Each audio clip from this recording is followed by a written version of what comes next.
Okay, so for this equation, you can also solve it by graphing, where the left side is going to be your y1, and then the right side is going to be your y2. And when you graph it, you're going to be looking for the points of intersection.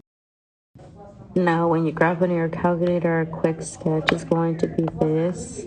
Now, the one thing that you do have to keep in mind with this is that these numbers are at 100 and 400, so that means that you're going to have to zoom out quite a bit until you start seeing the functions or the two lines intersecting.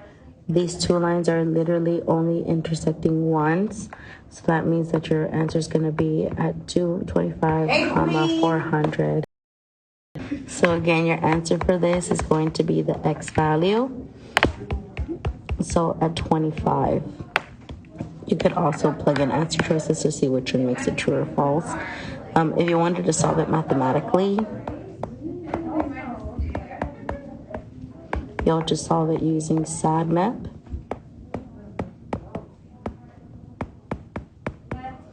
So get rid of subtraction by doing addition. 4x to the power of 3 over 2 equals to 500.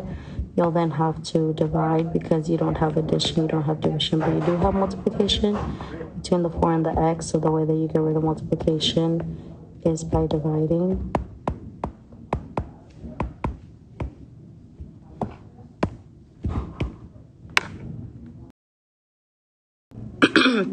And when you do that, you get 125. After that, you're going to want to get rid of the exponent because you have a power of 3 over 2. So what you're going to do is you're going to put it in parentheses, and then you're going to flip the fraction. So instead of the fraction being 3 over 2, you're going to do the opposite. It's going to be a 2 over 3. What you do to one side of the equation, you have to do to the other.